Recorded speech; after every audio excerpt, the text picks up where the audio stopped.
तो देखिए आज पढ़ेंगे संस्कृत।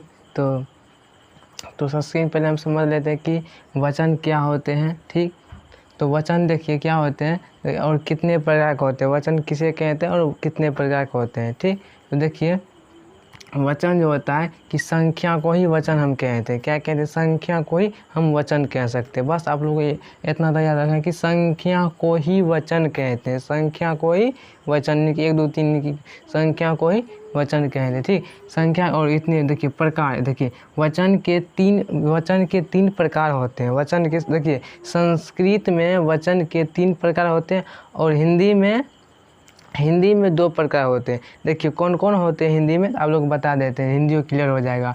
हिंदी में देखिए एक वचन होगा और बहुवचन होगा। हिंदी में एक वचन होगा और बहुवचन होगा। ठीक, और संस्कृत में 3 प्रकार का होता है। ठीक, एक वचन, 2 वचन और बहुवचन। ठीक, तो वचन के कितने प्रकार होते हैं? संस्कृत में 3 प्रकार होते हैं। तो पूछेगा आपसे कि संस्कृत में कितने वचन होते हैं, कितने प्रकार के वचन होते हैं। तो आप बोलिएगा कि 3 प्रकार के वचन होते हैं संस्कृत में। हिंदी में 2 प्रकार के होते हैं। ठीक, तो संस्कृत में कौन कौन होते हैं? एक वचन, 2 वचन और 3 वचन। तो इन तीनों के बारे में डिटेल हम जानते हैं। ठीक, परिभाषा से समझ लेते हैं कि एक वचन किसे कहते हैं। देखिए एक वचन किसे कहते हैं? जिसे एक व्यक्ति एक वस्तु का बोध हो। एक व्यक्ति एक वस्तु का बोध हो, उसे हम क्या कहते हैं? एक वचन कहते हैं।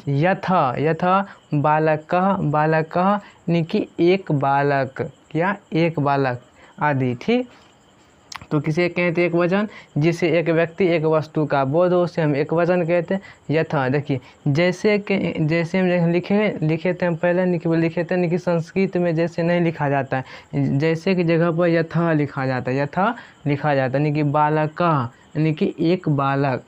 अब चलते हैं द्विवचन में। देखिए द्विवचन क्या होते हैं? जिसे दो व्यक्ति दो वस्तु का बोध हो, उसे हम क्या कहते हैं? 2 वचन कहते हैं। उसे क्या कहते हैं? द्विवचन कहते हैं। जैसे हम यथा बालको 2 बालक, 2 बालको 2 बालक आदि। ठीक, आप समझ लेते हैं बहुवचन क्या होते हैं। बहुवचन देखिए क्या होते हैं? देखिए जिससे दो से अधिक व्यक्ति या वस्तु का बोध हो। जिससे 2 से अधिक व्यक्ति या वस्तु का बोध हो, उसे हम बहुवचन कहते हैं। क्या कहते हैं? बहुवचन कहते हैं। यथा यानी कि जैसे की जगह पर हम यथा संस्कृत में लिखा जाता है। तो देखिए बालकः क्या? 2 से अधिक बालकः। ठीक, अब हमारा टॉपिक आता है पुरुष। क्या होते हैं पुरुष? किसे कहते हैं? पुरुष कितने प्रकार के होता है। तो आशा करते हैं आप लोगों को समझ में आ गया होगा वचन किसे कहते हैं, कितने प्रकार के होते हैं। ठीक, तो अब हम आए हैं पुरुष पर। पुरुष किसे कहते हैं और कितने प्रकार के होते हैं। तो पहले हम समझ लेते हैं पुरुष किसे कहेंगे। ठीक, देखिए पुरुष हम किसे कहेंगे?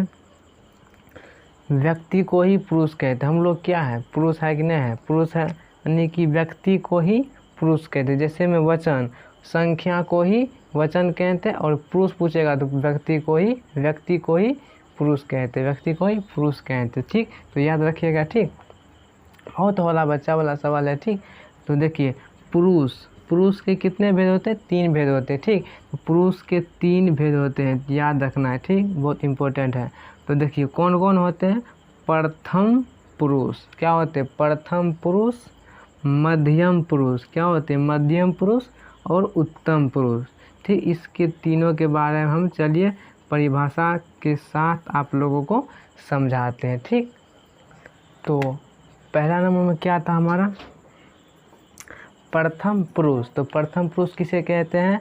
तो जिसके बारे में कुछ कहा जाए, उसे क्या कहते हैं?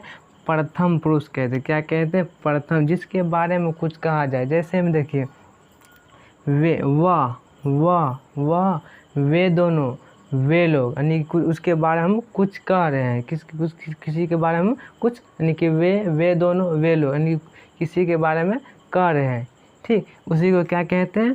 प्रथम पुरुष कहते हैं। ठीक, देखिए अब आता है हमारा मध्यम पुरुष। मध्यम पुरुष किसे कहते हैं? देखिए मध्यम पुरुष क्या होते हैं?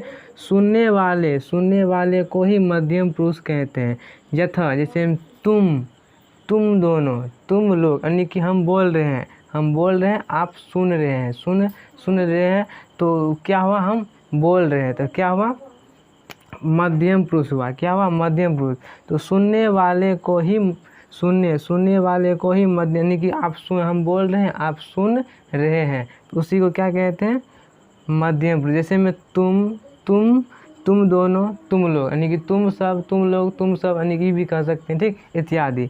अब आते हैं तीसरा नंबर में। देखिए उत्तम पुरुष क्या होते हैं? देखिए उत्तम पुरुष, बोलने वाले को ही उत्तम पुरुष कहा जाता है। बोलने वाले, जैसे हम बोल रहे हैं, अभी बोल रहे हैं, तो क्या हुआ? उत्तम पुरुष। क्या हुआ? उत्तम पुरुष। बोलने वाले को ही उत्तम पुरुष कहते हैं।